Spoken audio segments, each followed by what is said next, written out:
E aí, tudo bem? Meu nome é Kleber Luz, sou professor de eletrotermofototerapia e eu vou mostrar agora para vocês o aparelho Neurodin da Ibramed. Ele é um Neurodin estético, ele tem 10 canais. Eu já mostrei a corrente russa, agora eu estou mostrando a corrente australiana, que vem com esse símbolo aqui de alce. Só lembrando para vocês que a alce, essa marquinha que vocês estão vendo aqui, quem detém os direitos autorais dele é a Ibramed no Brasil. Por isso que ele tem essa marca aqui nos aparelhos dele, tá certo? Mas vamos lá.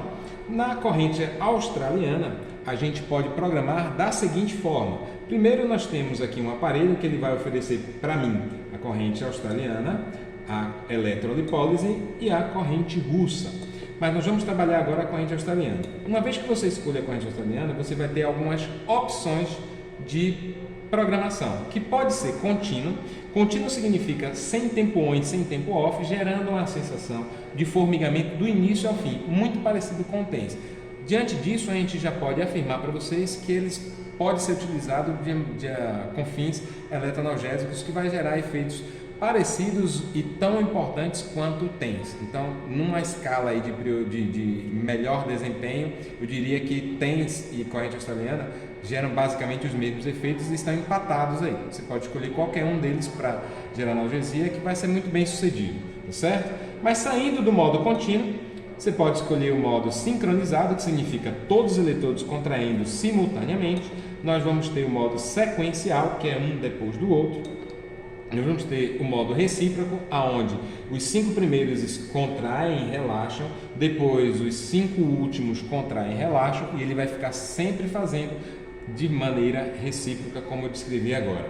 Além disso, nós temos o modo decrescente, que é muito parecido com o sequencial, tá? Mas a gente usa muito pouco. Você vai ver que a maioria dos aparelhos eles sempre vão trazer a ideia do síncrono, recíproco e do contínuo, tá? Seguindo agora, saindo do modo da corrente, nós vamos para os parâmetros. Só que para transformar isso aqui num momento mais didático, eu vou colocar aqui agora no modo recíproco, tá? Por quê? Porque ele vai liberar esses tempos daqui. Embora você não consiga ler exatamente o que está nesse trecho aqui em azul, eu vou ler para você. Isso aqui significa o tempo de subida em segundos, sustentação, descida e o tempo de repouso. Isso corresponde a um ciclo completo de avaliação, aonde subida e descida têm uma relação muito forte com o conforto. Se eu quero dar conforto ao meu paciente, para ele não atingir o platô máximo de contração em 1 segundo, que é o que está aqui, eu vou colocar um tempo um pouco maior, 2, 3, 4, 5, 6 segundos, depende muito do exercício que você for fazer com o seu paciente, tá certo? E a linha de raciocínio para o decaimento ou para a rampa de descida é exatamente igual. O quanto de conforto você quer dar para o seu paciente. Quanto maior essa rampa, maior o conforto, maior o controle, maior coordenação você quer trabalhar com esse indivíduo. Isso depende muito do exercício. Vamos ver aqui um exemplo. Quando você quer fazer uma atividade que ele vá cedendo gradualmente o movimento, nesse caso do bíceps, que ele está estendendo, você pode colocar um tempo maior e pedir para o paciente observar e ir fazendo ativamente esse controle lento até chegar ao máximo de relaxamento. E aí são algumas possibilidades. Mas agora vamos falar sobre o tempo on e o tempo off. No tempo on, eu preciso saber quanto eu vou colocar em segundos no meu paciente para que ele não fadigue, para que ele não gere desconforto, não seja algo ruim para o meu paciente. Então eu tenho que saber o quanto meu paciente tolera sem fadigar, em segundos. Não dá para se ter um valor exato, mas a gente sabe que algo em torno de 3 a 8 segundos é onde rola a maioria das programações, mas você pode tranquilamente ir para 10, 15 segundos, sabendo que se o paciente for para fadiga, é algo prejudicial para ele, a não ser que você esteja trabalhando com atletas de altíssimo desempenho e você queira trabalhar um pouco a fadiga desse paciente, aumentando a capacidade de suporte da fadiga muscular. Mas muito cuidado, que você entra numa zona muito lesiva e isso tem que tomar muito cuidado, tá certo? Então digamos que eu bote aqui 6 segundos também de sustentação. Já o tempo off, a gente vai trabalhar com a relação on-off, aonde eu posso ter uma relação de 1 para 1. Se for a relação de 1 para 1, seria 6 segundos on, 6 segundos off, para cada segundo on, 1 segundo off. Ou a relação 1 para 2, aí eu colocaria 12 segundos aqui. para cada segundo on, eu tenho 2 segundos off. Isso garante um descanso suficiente para não fadigar. Se o seu paciente suportar bem esse tempo de relaxamento, ótimo. Se para ele ainda houver um cansaço muito grande, aumente, faça a relação 1:3. Foi aqui para 18, tá? Você pode trabalhar até com relações de 1:5. Saindo agora do tempo on e do tempo off, nós vamos para parâmetros aos quais a gente não viu na corrente russa, porque eles não existem, que são esses daqui, ó.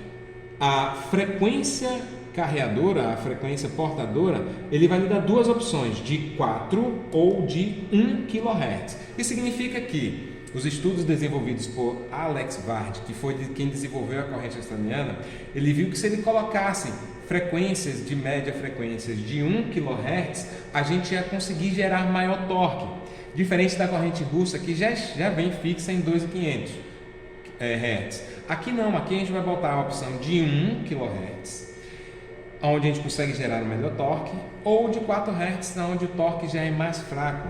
A partir daí ele perde muito na capacidade de geração de torque. E ele estabeleceu 2 parâmetros, de 1 kHz ou de 4 kHz. Se você quer gerar contração, aconselho fortemente trabalhar com 1 kHz. Mas além disso, ele vai lhe dar a opção também da duração do burst. O burst na corrente russa tinha uma duração de 10 milissegundos. Aqui ele vai reduzir o tamanho do burst e vai pedir para que você escolha.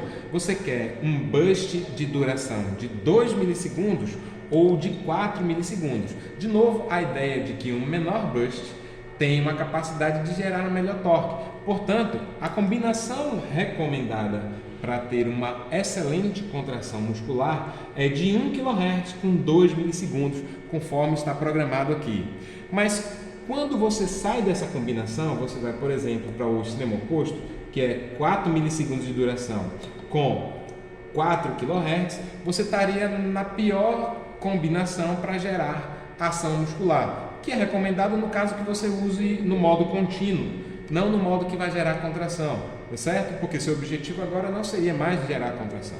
Mas como a gente quer gerar contração, vai ser 1 kHz com 2 milissegundos de duração. E a frequência, a gente vai raciocinar da seguinte forma: eu vou começar em 30, 40 ou 50 e vou utilizar a frequência como um fator de progressão. A partir do momento em que o paciente vai melhorando, eu posso incrementar uma frequência um pouco maior para que haja uma contração mais tetânica e haja um recrutamento mais tetânico do músculo. Isso vai fazer com que haja uma exigência maior. Eu posso raciocinar dessa forma e chegar a valores de frequência de 80, 90 ou até 100 de frequência, sabendo que isso vai exigir mais da musculatura. Existe um outro racional que diz que a frequência é de acordo com o tipo de fibra, aonde de 20 a 30 Hz a gente trabalha com músculos eminentemente tônicos, de 30 a 50 com músculos intermediários e acima de 50 com músculos eminentemente fásicos. Isso não está errado, porém ele é incompleto na hora de descrever a corrente, descrever a frequência, o uso da frequência de modo clínico, de modo prático. Então eu sugiro para vocês fortemente que usem o raciocínio incremental da frequência e não o raciocínio por fibra muscular, tá certo? Que ele é muito didático, tem fundamentação teórica, mas na prática isso sozinho não exprime todo o resultado que a gente pode ganhar ao usar a frequência de modo incremental. E o tempo de aplicação, ele vai depender diretamente da frequência, do tempo de contração que nós vamos utilizar. Se nós formos utilizar esse tempo todo que está aqui, que vai dar 12 mais 18, vai dar 30, 34 segundos. Se uma contração, que é representado por esse tempo todo que está aqui, representa um ciclo de contração, se eu quiser fazer 10 contrações para ficar fácil a conta, eu vou ter 340 segundos.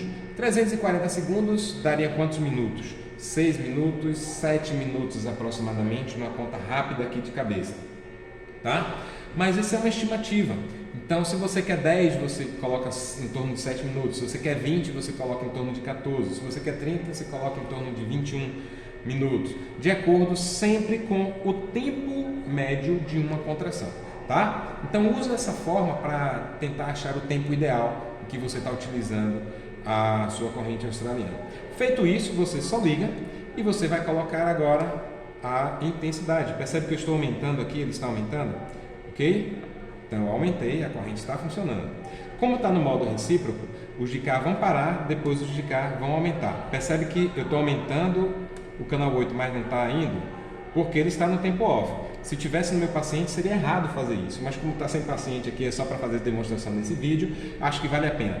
Percebe que ele está no off agora. Depois ele vai para o tempo on.